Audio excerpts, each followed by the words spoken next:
প্রিয় দর্শক, সবাইকে প্রীতি এবং শুভেচ্ছা জানিয়ে শুরু করছে এটি নিউজের নিয়মিত আয়োজন নিউজ আওয়ার এক্সট্রা। আপনারা জানেন যে টেলিভিশনের স্ক্রলে এই মুহূর্তে যে সংবাদটি আপনারা দেখছেন যে আওয়ামী লীগের সাধারণ সম্পাদক ওবায়দুল কাদেরের স্বাস্থ্যগত যে বিষয়টি রয়েছে, সারা দেশের মানুষের উদ্বেগ এবং উৎকণ্ঠার একটি জায়গা কিন্তু ইতিমধ্যে সৃষ্টি হয়েছে। এবং আপনারা নিশ্চয়ই জানেন যে আমার সহকর্মী কিছুক্ষণ আগে সরাসরি কথা বললেন এবং আমরাও আমাদের এই অনুষ্ঠানে বসার আগে সামগ্রিকভাবে খোঁজ খবর নেওয়ার চেষ্টা করছিলাম এবং তখন সেখান থেকে জানানো হলো যে শারীরিকভাবে যেটুকু শক্তি সামর্থ্য প্রয়োজন হয় এয়ার অ্যাম্বুলেন্স চলার জন্য সেটুকু এখনো পর্যন্ত তিনি তার ফিরে আসেনি, যে কারণে এটি পরিষ্কার যে তাকে আজকে রাতে এয়ার অ্যাম্বুলেন্সে চড়িয়ে সিঙ্গাপুরে নিয়ে যাওয়ার যে পরিকল্পনা ছিল সেটি আপাতত হচ্ছে না, এরকম একটি দিক।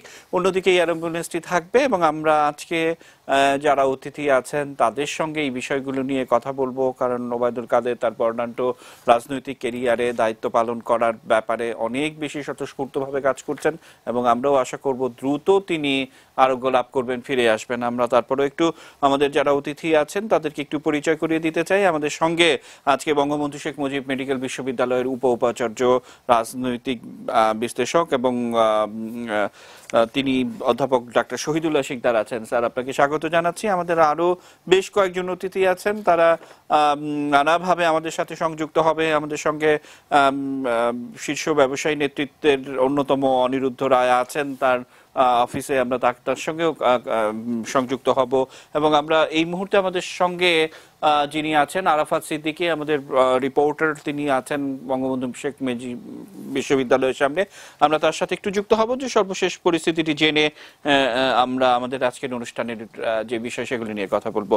আরাফাত, আপনি নিশ্চয়ই শুনতে পাচ্ছেন এবং সারা বাংলাদেশের মানুষ যে উদ্বেগ এবং উৎকণ্ঠার সঙ্গে যে দিকটি দেখার চেষ্টা করছেন সেটি হচ্ছে যে নেওয়া হবে কি হবে না, বা শারীরিক পরিস্থিতি, সবকিছু মিলিয়ে এই মুহূর্তে আপনার কাছে কি খবর আছে?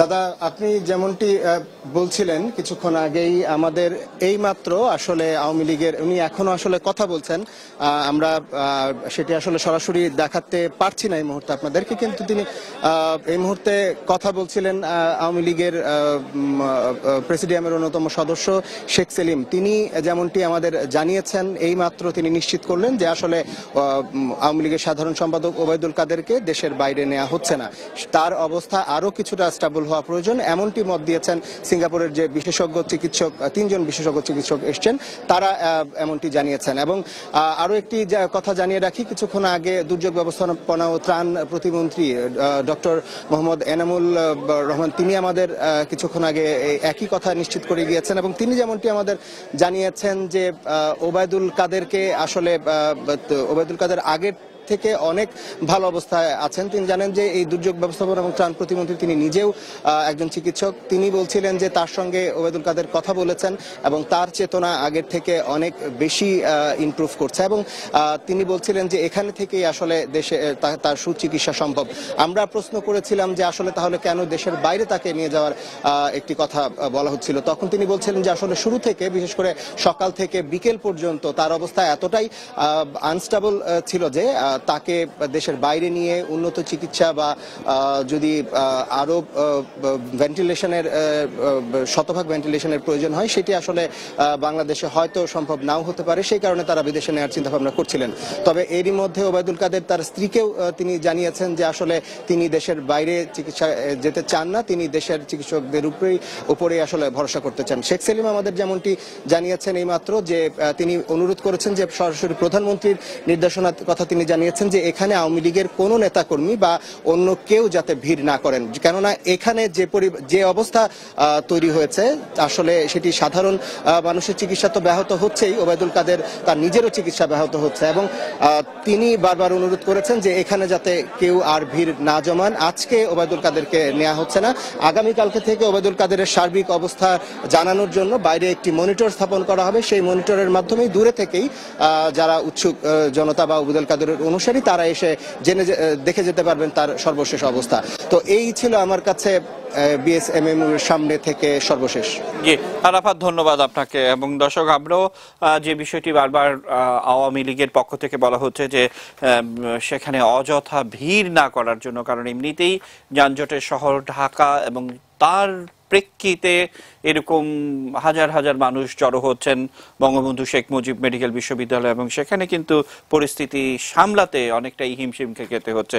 আমাদের সঙ্গে বঙ্গবন্ধু শেখ মুজিব মেডিকেল বিশ্ববিদ্যালয়ের উপাচার্য ডাক্তার শহীদুল্লাহ শিকদার আছেন। স্যারের কাছ থেকে আমরা একটু শুনে নিতে চাই যে স্যার, এখন কিন্তু পরিস্থিতি যেমনটা আমার সহকর্মী জানালেন, বা এই অনুষ্ঠানে বসার আগে আমরাও বেশ কিছু খোঁজ খবর নেওয়ার চেষ্টা করছিলাম, সেখানে কিন্তু বলা হয়েছে যে অনেকটাই স্থিতিশীল। এবং আমি জানি যে সারাদিন আপনারা সংবাদের সঙ্গেই ছিলেন এবং নানাভাবে বিশ্লেষণ করেছেন, সবকিছু মিলে কতটা ঝুঁকির নয়। স্যার ধন্যবাদ।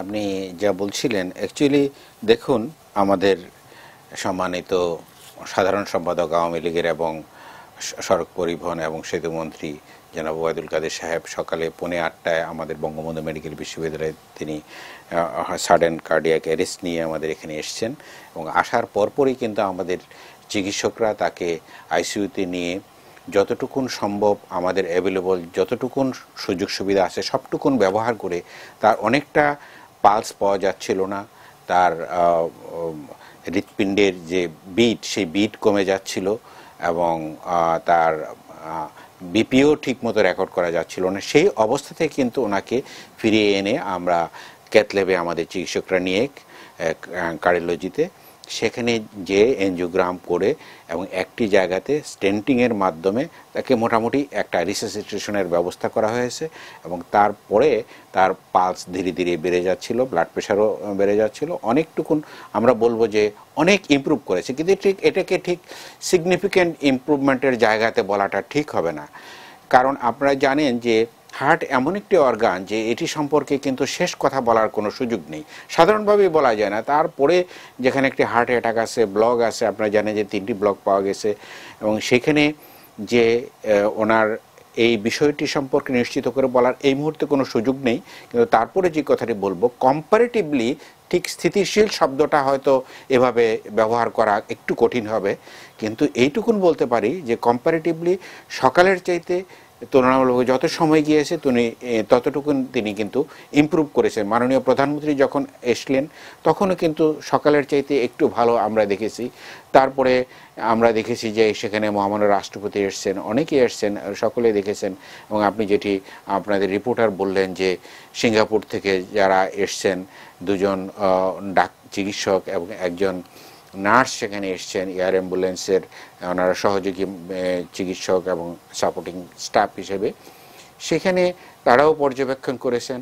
এবং আমাদের একটি কথা বলতে পারি যে এখনও এই রাতেও কিন্তু ওনার গ্র্যাজুয়ালি একটু আমরা ইমপ্রুভমেন্ট দেখতে পাচ্ছি, যেটি খুব আশার বিষয়। কিন্তু তারপরেও যে কথাটি থেকে যায় যে ঠিক এয়ার অ্যাম্বুলেন্সে তাকে এখান থেকে সিঙ্গাপুরে অ্যাম্বুলেট করা, এইটা আসলে একটু আনসার্টেন। মাননীয় প্রধানমন্ত্রী নির্দেশনা দিয়েছিলেন যখন আমাদের এখানে এসছেন উনি, তখন কিন্তু উনি বলেছিলেন যে চিকিৎসকদেরকে যে ওনার শারীরিক অবস্থা যদি পারমিট না করে তাহলে নেওয়াটা আসলে ঝুঁকিপূর্ণ হবে, এটি বিবেচনায় রাখার জন্য উনি বলেছেন।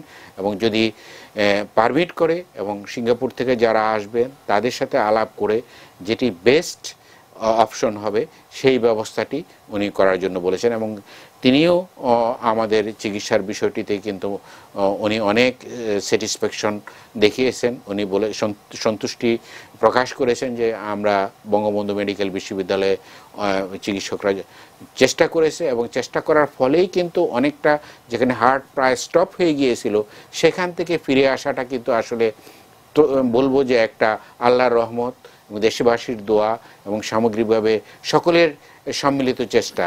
এবং আপনি যেটি বললেন যে হাজার হাজার মানুষ সেখানে জড়ো হচ্ছে, এটি আসলে একটু দুর্ভাগ্যজনক বিষয় যে একটা হাসপাতালে কিন্তু যে কোনো রোগীর জন্যই এটি ঝুঁকিপূর্ণ। এটি শুধু জনাব ওবায়দুল কাদেরের জন্য নয়, অন্যান্য রোগীর জন্য ঝুঁকিপূর্ণ। কিন্তু আমাদের দেশের মানুষ ইমোশনাল, সবাই মনে করেন যে এক নজর তারা দেখতে যান, কিন্তু আইসিইউতে একজন মানুষ বা সিসিইউতে একজন রোগী যখন শুয়ে থাকবেন তাকে দেখে সেখানে ইনফেকশন বাড়ানো বা চিকিৎসায় তুলনামূলক একটা ঝামেলা তৈরি করা, এটি কিন্তু কোন অবস্থাতে কাম্য হতে পারে না। আমার বিশ্বাস যে এটি আমাদের আপনার আজকে এটিএন নিউজের দর্শক শ্রোতা সকলেই সেটি উপলব্ধিতে আনবেন যে এভাবে আসলে আমাদেরকে শুধু এক নজর দেখে আসার জন্যে হাসপাতালে যে ভিড় জমিয়ে চিকিৎসার ক্ষেত্রে একটা বাড়তি ঝামেলা তৈরি করা, এটি কিন্তু আসলে এই মেসেজটি আমাদের দেশে কিন্তু সাধারণভাবে সকলের কাছে নেই যে এটি সমস্যা তৈরি করে। এটি আমাদেরকে উপলব্ধিতে আনতে হবে, না আনলে শুধু আজকে জনাব ওবায়দুল কাদেরের ক্ষেত্রে নয়, অন্যান্য ক্ষেত্রেও কিন্তু একই রকম সমস্যা তৈরি হচ্ছে। এটি আমাদের বিবেচনায় রাখতে হবে। কিন্তু স্যার, আমরা আসলে যারা বিশেষজ্ঞ চিকিৎসক আছেন তারা বলছিলেন যে বিশেষ করে 72 ঘন্টা নিবিড় পর্যবেক্ষণের কথা বলছিলেন, এবং আজকে আমি যতটুকবারই টেলিভিশনে খবর দেখছিলাম ততবারই আপনারা কিন্তু মানে সেখানে ছিলেন এবং বারবার গণমাধ্যমকে ওবায়দুল কাদেরের শারীরিক বিষয়টি ব্রিফ করছিলেন আপনারা। এটি একটি দিক। অন্যদিকে বিশেষ করে বঙ্গবন্ধু শেখ মুজিব মেডিকেল বিশ্ববিদ্যালয়ের যারা কর্মকর্তা আছেন তাদের উপরেও কিন্তু একটি বাড়তি চাপ আমরা দেখছি, যে বিশেষ করে সকাল থেকেই একেবারে একজন বিশেষজ্ঞ চিকিৎসক বলছিলেন যে তারা একেবারে সবকিছু খাবার দাবার রেখে অন্যান্য রোগীদের যে সাপোর্ট তাদেরকে দিতে হয় সেটি রেখে দৈনন্দিন কাজ সেরে একটা ঝুঁকির মধ্য দিয়েই কিন্তু যাচ্ছেন। আমাদের তাওহিদ সৌরভ সারাদিন ব্যাপী সেটি ফলো করেছেন, সেটি আমরা হয়তো একটু দেখবো। আমাদের সঙ্গে অনিরুদ্ধ রায় আছেন হেলাল ভাই আছেন, তাদের কথাও আমরা একটু শুনবো। আমরা একটু আমাদের তাওহিদ সৌরভের প্রতিবেদনটি একটু দেখে এসে আমরা কথা শুনবো। নিজ বাসায় ভোরে হঠাৎই অসুস্থ হয়ে পড়েন বর্ষিয়ান রাজনীতিবিদ, ক্ষমতাসীন দল আওয়ামী লীগের সাধারণ সম্পাদক ওবায়দুল কাদের। এরপর দ্রুতই তাকে নিয়ে আসা হয় বঙ্গবন্ধু শেখ মুজিব মেডিকেল বিশ্ববিদ্যালয় হাসপাতালে। ভর্তি করা হয় কার্ডিওলজি বিভাগে। সংসদ এলাকার বাসভবনে ভোরে যখন অসুস্থ অনুভব করছিলেন এই নেতা, তখনও পাশে ছিলেন কর্মীরা। এই আওয়ামী লীগের নেতা জানালেন কোন অবস্থায় সেতুমন্ত্রীকে হাসপাতালে ভর্তি করা হয়। উনি বলতেছেন ওনার ওয়াইফ সহ যে ওনাকে ওই অক্সিজেন আনার জন্য পাঠানো হয়েছে, যে ওনার বুকে ব্যথা করতেছে, ওনার শ্বাসকষ্ট হচ্ছে। এরপরে আমরা নিয়ে আসি গাড়ি করে। দুপুরে ওবায়দুল কাদেরের শারীরিক অবস্থা নিয়ে কথা বলেন বিএসএমএমইউর উপাচার্য। আইসিইউতে চিকিৎসা দিতে দিতে ওনার একটা কার্ডিয়াক হার্ট অ্যাটাক হয়। সেই হার্ট অ্যাটাকের জন্য কোথায় কি হলো না হলো সেটা দেখার জন্য আমরা এনজিওগ্রাম করা হয়। এনজিওগ্রাম করে একটা স্টেন্টিং করে দেওয়া হয়। এখন তার পরবর্তীতে উনি এখন স্টেবল। তার চিকিৎসার জন্য গঠিত মেডিকেল বোর্ডের প্রধান এবং বিএসএমএমইউর কার্ডিওলজি বিভাগের চেয়ারম্যান জানান সংকটজনক অবস্থায় আছেন এই নেতা। যেটার জন্য ওনার এই প্রবলেমটা হয়েছে আমরা শুধু সেটাকেই সারাই করছি, কিন্তু সেটা বোধহয় পর্যাপ্ত নয়। যেহেতু 3টা নালী দরকার হয়, সবগুলাই সারানো দরকার, কিন্তু এই মুহূর্তে সেগুলো সারানো যাবে না, যাতে গেলে আরো বিপদ ঘটবে। কিন্তু ওনার যে পরিস্থিতি এখন আছে তার কাছে ওইটা করার পরে উনি অনেক উন্নতির দিকে গিয়েছিলেন, কিন্তু আবার দেখা যায় যে একটু ডিটোরিয়েট করে আবার উন্নতি হয়। ওবায়দুল কাদেরের অসুস্থতার সংবাদ ছড়িয়ে পড়ার সঙ্গে সঙ্গেই বঙ্গবন্ধু শেখ মুজিব মেডিকেল বিশ্ববিদ্যালয়ে ভিড় করতে থাকেন নেতাকর্মীরা। খোঁজ খবর নেন তার রাজনৈতিক সহযোদ্ধারা। আওয়ামী লীগের পক্ষ থেকে এ নেতার সুস্থতা কামনায় দেশবাসীর কাছে দোয়া চাওয়া হয়েছে। আবেদন থাকবে দেশবাসীর কাছে, আমাদের দলের সকল নেতাকর্মীদের কাছে, যেন উনি দ্রুত আরোগ্য লাভ করুন, সুস্থ হয়ে আসুন। এই জন্য আমরা সকলের জন্য ওনার জন্য দোয়া করি। তাওহিদ সৌরভ, এটিএন নিউজ, ঢাকা। দর্শক, আমরা তাহিদ সৌরভের প্রতিবেদনটি দেখলাম এবং আপনারা নিশ্চয়ই জানেন যে আমরা সাম্প্রতিক সময়ে চকবাজারের অগ্নিকাণ্ডের নানা ফলো আপ প্রতিদিনই আপনাদের সামনে তুলে আনছি, এবং সেই ফলো আপ আপনারা নিশ্চয়ই জানেন যে সেই আবাসিক এলাকা থেকে বিস্ফোরক দ্রব্য যাবে কি যাবে না সেটি নিয়ে নানা ধরনের বিতর্ক চলছে। আমরা আমাদের আজকের অনুষ্ঠান সে ধরনেরই একটি শিরোনাম নিয়ে শুরু করা, কিন্তু পরিবর্তিত পরিস্থিতির কারণে আমাদের বারবারই জনগণের স্বার্থে, অর্থাৎ জনগণ জানতে চাইছে বলেই আওয়ামী লীগের সাধারণ সম্পাদক ওবায়দুল কাদেরের স্বাস্থ্যের বিষয়টি বারবার আমাদেরকে জানাতে হচ্ছে। এটি একটি দিক। আমরা ছোট্ট একটি বিরতি নিব। বিরতির পর আমরা অনিরুদ্ধ রায় তিনি আছেন, তার সাথে সংযুক্ত হব। নিচ্ছি ছোট্ট বিরতি। এটি নিউজের সঙ্গে থাকুন।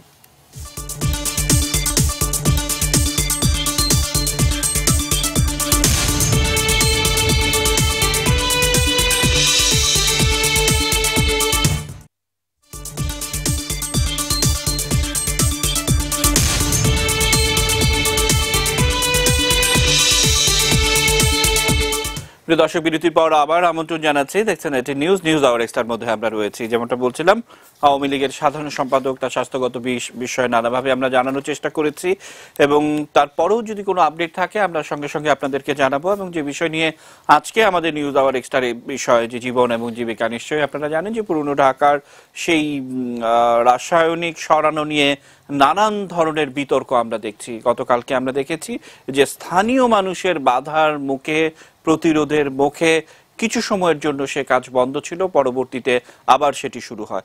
তাহলে স্থানীয় মানুষ কেন এসব বিপজ্জনক রাসায়নিক সরাতে দিচ্ছে না? এটি কিন্তু অনেক একটি বড় বিষয়। আমরা একটু সরাসরি শুনবো। আমাদের সঙ্গে অনিরুদ্ধ রায় আছেন, তার সঙ্গে সরাসরি যুক্ত হতে চাই। অনিরুদ্ধ রায়, নিশ্চয়ই শুনতে পাচ্ছেন যে গতকালকে গণমাধ্যমে এই খবরটি প্রকাশিত হয়েছে এবং আপনি নিশ্চয়ই দেখেছেন যে সাধারণ মানুষের বাধার মুখে পড়ছে। তাহলে কি পুরনো ঢাকার মানুষ এ ধরনের ঝুঁকি নিয়েই বসবাস করতে চায়? সেটির দায়ী বা কারা নিবে? অনিরুদ্ধ রায়।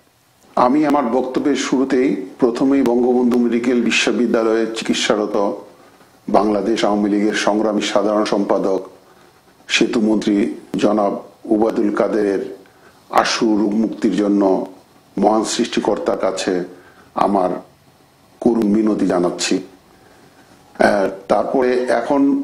তারপরে আমি আমার বক্তব্য শুরু করছি। যে এখানে উপস্থাপক খুব সুন্দরভাবে বলেছে যে আমাদের যে ওল্ড টাউনে যে চকবাজার এলাকায় এই কেমিক্যাল গুডাউন রাখা নিয়ে যে একটা অনাকাঙ্ক্ষিত বিতর্ক তৈরি হয়েছে এবং এটা খুবই দুঃখজনক। এবং সেখানকার একটা গ্রুপ তারা সেখানে বাধা দেওয়ার জন্য চেষ্টা করছে। ঘটনা এরকম দাঁড়ায় যে একজন ডায়াবেটিসের রুগী যদি ইচ্ছা করে সে ওই মিষ্টি খেতে চায়, তো নিশ্চয়ই আমরা সেই ডায়াবেটিস রুগীকে আমরা মিষ্টি খেতে দেবো না। আপনি যদি টোটাল ওই এলাকার অবস্থাটা লক্ষ্য করেন, আমি ওখানে অনেকবার গিয়েছি, যেহেতু আমি নিজে একজন ট্যানারি ব্যবসায়ী এবং আমাদের সরকারের সদিচ্ছা এবং বর্তমান প্রধানমন্ত্রীর সুদৃঢ় নেতৃত্বের কারণে যে বছরের পর বছর প্রায় 100 বছরের কাছাকাছি একটা সময় ধরে যে ট্যানারি শিল্প হাজারীবাগে ছিল তাকে স্থানান্তরিত করে সাভারে নিয়ে যাওয়া হয়েছে। তো এখন যে এই যে কেমিক্যাল গুডাউন যেখানে চকবাজার রয়েছে, এই কেমিক্যাল গুডাউনগুলি তারা রাখছে, তারা কিন্তু এইটার কোনো ইয়েটা বোঝে না যে এখানে যতগুলি ধরেন দাহ্যযুক্ত যে কেমিক্যাল গুলো আছে এবং সেখানে অ্যাসিড এবং সেখানে টেক্সটাইলের কেমিক্যাল, পিগমেন্টের কেমিক্যাল, সেই সলভেন্ট আবার তার মিশিয়ে তারা ডাইলিউট করছে। তারা জানে না যে কোনো সময় একটু সামান্যতম অগ্নিস্ফুলিঙ্গ তৈরি হলেই সেখানে একটা বিরাট ধরনের একটা বিস্ফোরণ ঘটে যাবে। সেখানে অ্যাসিডের জার আসতেছে। সেই অ্যাসিড এমন একটা জিনিস যে একটা দেখবেন যে অ্যাসিড ইম্পোর্ট করার পরে বেশি দিন সেখানে রাখা যায় না। কিছুদিন পরে কি হয়, ওই কিছুদিন পরে যখন একটা টাইমের পরে যখন অ্যাসিডটা বিক্রি করতে পারে না, তারা তখন পুশ সেল করে ফেলে।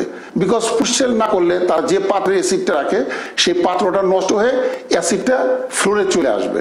ঠিক একইভাবে দেখা যায় যে এখানে সলভেন্ট, পেট্রোকেমিক্যাল, অ্যাসিড, পিগমেন্ট এবং এই যে এত ধরনের কেমিক্যাল, মোস্টলি আমরা যদি সায়েন্টিফিক্যালি বলি এগুলি সব অর্গানিক কেমিক্যাল। এই অর্গানিক কেমিক্যাল খুব স্বাভাবিকভাবে খুব স্বল্প সময়ের মধ্যে দাহ্যে পরিণত হয়। এখন কথা হচ্ছে যে আমাদের কিন্তু প্রচলিত আইন আছে, কিন্তু আমাদের এই ব্যবসায়ীরা কি করে, এই প্রচলিত আইনের ফাঁক ফোকর খোঁজে। মনে করেন একজন ইম্পোর্টার অ্যাসিড ইম্পোর্ট করলো, অ্যাসিড ইম্পোর্ট করলে একটা জায়গার মধ্যে তার জন্য নির্দিষ্ট জায়গার মধ্যে তার জন্য অ্যাসিডের জন্য কিন্তু জায়গা আছে।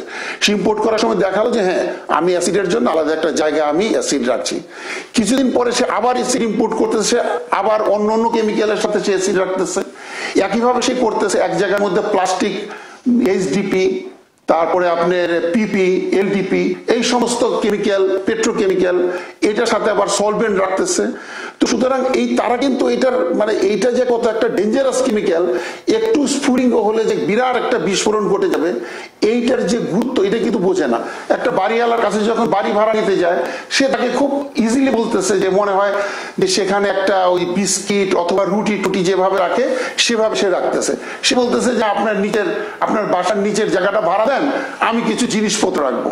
আর এই জিনিসপত্রের মধ্যে কোন কেমিক্যালের সাথে কোন কেমিক্যাল রাখবে, এই ধরনের কিন্তু একটা আমাদের সরকারি নিয়ম কানুনের মধ্যে কিন্তু সেটা খুব স্পেসিফাইড করা আছে, কিন্তু সেটা কেউ মানে না। সেটা না মানার জন্য এখন যে অনাকাঙ্ক্ষিত এবং সাংঘাতিক একটা দুর্বিষহ অবস্থার তৈরি হয়েছে। সুতরাং এই অবস্থা আর সামনের দিকে চলতে দেওয়া যায় না।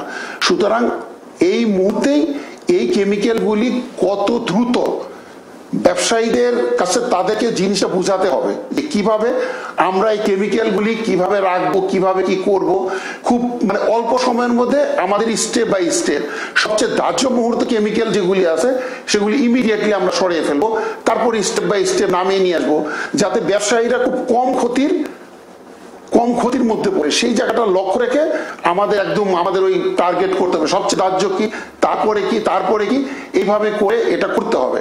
এইটা সরানো ছাড়া কোনো বিকল্প নেই।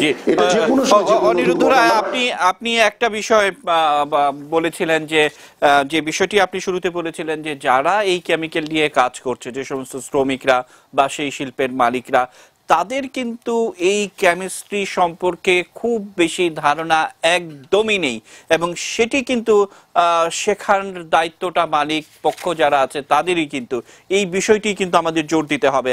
আপনি ভাবতে থাকুন, আমি পরবর্তী সময়ে আপনার এই বিষয়গুলি আমরা একটু শুনবো।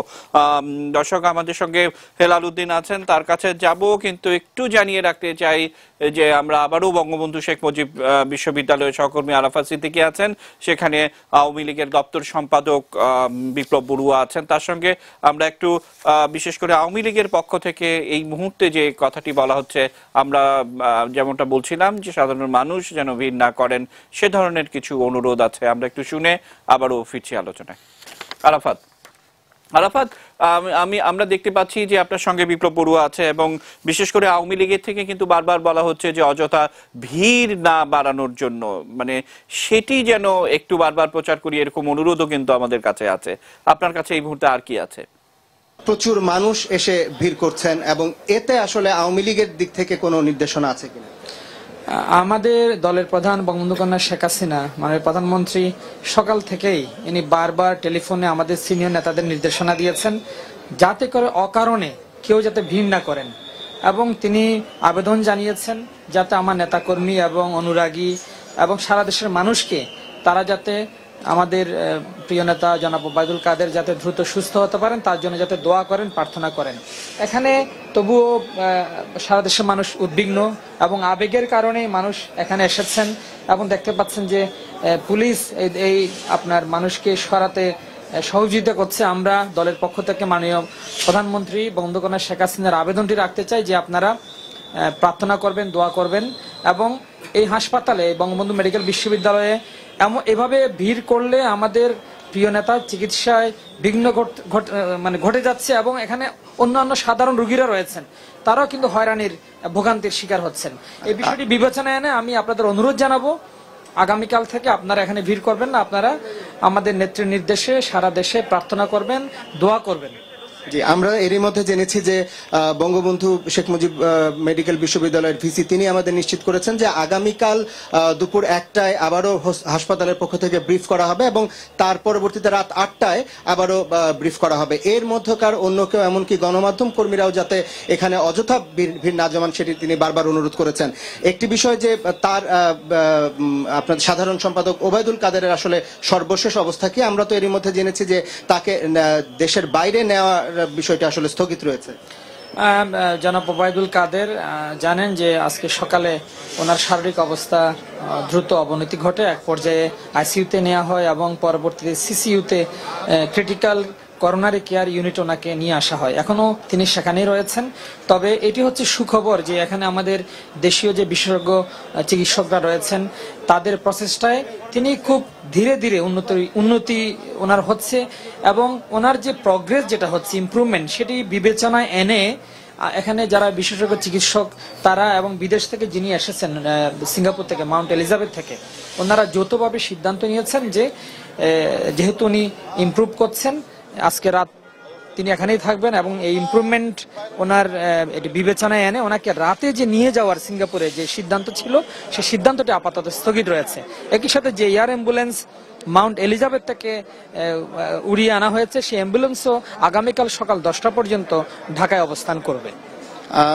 তার মানে কি আমরা বলতে পারি যে তার অবস্থা যদি স্থিতিশীল থাকে তাহলে আসলে দেশের বাইরে নিয়ে যাওয়ার যে পরিকল্পনা সেটি আবারও ত্বরান্বিত হতে পারে? এই মুহূর্তে জনাব ওবায়দুল কাদেরের শারীরিক অবস্থা স্থিতিশীল রয়েছে এবং আমি যেটা বলেছি যে ইমপ্রুভমেন্টও হচ্ছে। এটি সর্বশেষ আগামীকাল সকালে আবার বিদেশি যিনি ডাক্তার এসেছেন এবং আমাদের যে স্থানীয় বিশেষজ্ঞ যারা, তারা বসে পুনরায় ওনার শারীরিক অবস্থা অ্যাসেস করার পরে ওনারা সিদ্ধান্ত নেবেন পরবর্তী চিকিৎসা সম্পর্কে। অনেক ধন্যবাদ আপনাকে আমাদের সময় দেওয়ার জন্য।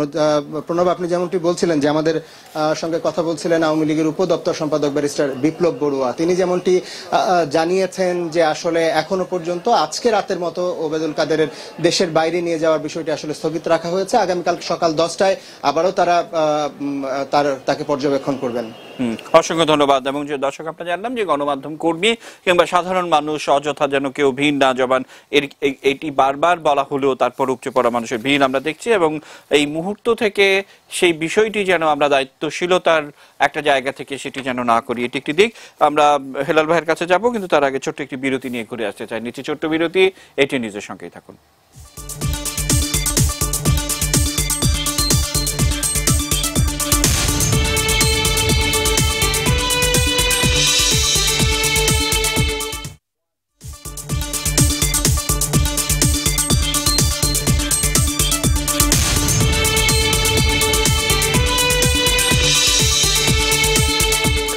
প্রিয় দর্শক, বিরতির পর আবার আমন্ত্রণ জানাচ্ছি, দেখছেন এটি নিউজ। এবং আপনারা নিশ্চয়ই জানেন যে আমরা নিউজ আওয়ার এক্সট্রার মধ্যে রয়েছি এবং আমাদের আজকে চকবাজারের অগ্নিকাণ্ডের পর যে ঝুঁকিপূর্ণ জীবিকার একটা ব্যাপার রয়েছে সেটি নিয়ে কথা বলছি। পাশাপাশি আওয়ামী লীগের সাধারণ সম্পাদক ওবায়দুল কাদেরের স্বাস্থ্যগত নানা দিক নিয়ে আমরা হয়তো চেষ্টা করছি। ইতিমধ্যে আমাদের বঙ্গবন্ধু শেখ মেডিকেল বিশ্ববিদ্যালয়ের সাবেক উপাচার্য কামরুল হাসান স্যার এসছেন এবং আমরা স্যারের কথা শুনবো। কিন্তু তার আগে হেলাল ভাই, অনিরুদ্ধ দা যে জায়গাটিতে শেষ করলেন ঠিক, যে আসলে ওই সাধারণ মানুষ যারা চকবাজারের আশেপাশে অসংখ্য গোডাউন, ঝুঁকিপূর্ণ যে কেমিক্যাল, তাদেরকে বোঝাতে হবে এর ভয়াবহতা সম্পর্কে। কিন্তু যখন আবার দেখি যে সরকারি সরিয়ে নেওয়ার যে কর্মসূচিটা, সেখানে গিয়ে স্থানীয় বাড়িওয়ালারা আবার বাধা দিচ্ছেন, এই বিষয়টিও কিন্তু গতকালকে আমরা দেখেছি।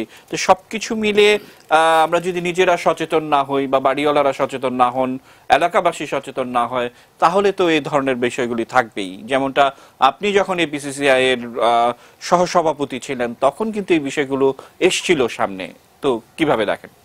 ধন্যবাদ আপনাকে। আমি প্রথমে বাংলাদেশ আওয়ামী লীগের বর্ষিয়ান জননেতা, বাংলাদেশ আওয়ামী লীগের সাধারণ সম্পাদক, সেতুমন্ত্রী জনাব ওবায়দুল কাদের সাহেবের আশু মুক্তি, রোগ মুক্তি কামনা করছি। আসলে ওনাকে আমরা প্রতিদিনই দেখি একজন কর্মচাঞ্চল্য মানুষ, ওনাকে একজন মানে প্রচুর পরিশ্রম করতে পারেন, প্রতিদিনই টেলিভিশন ওনাকে আমরা দেখি। কিন্তু এইভাবে মানে বিছানায় শুয়ে থাকবেন অক্সিজেন লাগিয়ে, এটা আসলে দেশবাসী এটা প্রত্যাশা করে না। তো সেই ক্ষেত্রে আমি বঙ্গবন্ধু হসপিটালকে অনুরোধ করব, কারণ সামাজিক যোগাযোগ মাধ্যমে কিছু কিন্তু অপপ্রচারও হয় প্রতি ঘন্টায় ঘন্টায়, কারণ সারা দেশবাসী কিন্তু ওনার এই ইয়েকে নিয়ে আতঙ্কিত মানুষ, তো কখন কি হয়, হ্যাঁ, এবং মানুষ কিন্তু মানে এক ধরনের মানে কষ্টের মধ্যে আছেন। সেই ক্ষেত্রে আমি অনুরোধ করব ডাক্তার সাহেবরা যদি প্রতি ঘন্টায় ঘন্টায় একবার করে ওনার অবস্থাটা জানায়, তাহলে কিন্তু ওখানে লোকজনেরও বেশি থাকার কথা না, প্লাস সামাজিক যোগাযোগ মাধ্যমে কোনো রকম গুজব ছড়াবার কোনো কারণ থাকে না। আমি একটা অনুষ্ঠানে ছিলাম, সেখানে কিন্তু এক ধরনের ছোট্ট একটা গুজব আমি শুনে এসেছি। সেই কারণে বলছে যে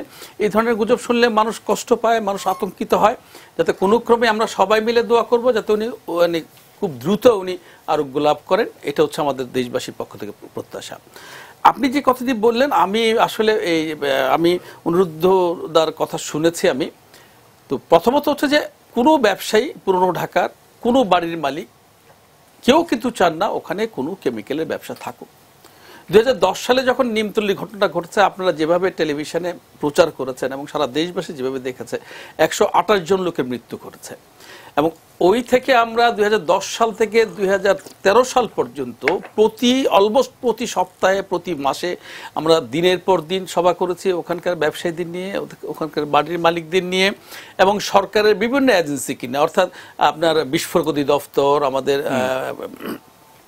ফায়ার অধিদপ্তর সহ মিলে যতগুলো অর্গান আছে, সরকারের সমস্ত অর্গানগুলো মিলে আমরা অতি ধার্য পদার্থ যেগুলো, সেগুলোটা 29টা লিস্ট আমরা করেছিলাম, যে এই 29টি এই অতি ধার্য পদার্থ কোনো ক্রমেই এই মৌলভীবাজার চকবাজারে বিক্রি হবে না এবং কোনো এগুলো গোডাউন থাকবে না এবং এগুলো কেউ কারখানা তৈরি করতে পারবে। এবং এটা কিন্তু পত্রিকায় সেই তালিকাটি প্রকাশিত হয়েছে, নিশ্চয়ই আপনার মনে আছে। হ্যাঁ, আমি একটু বলি, আপনি দেখেন এর পরবর্তী পর্যায়ে কিন্তু আমি খুব দায়িত্ব নিয়ে বলছি, আপনি কালকে যদি একেবারে চিরুনি অভিযান চালান, আমি নিশ্চিত হয়ে বলছি যে এই 29টি একটি আইটেমও কিন্তু আপনি চকবাজার, মৌলভীবাজার অথবা অন্য কোনো বাসায় আপনি পাবেন না এই পুরনো ঢাকায়।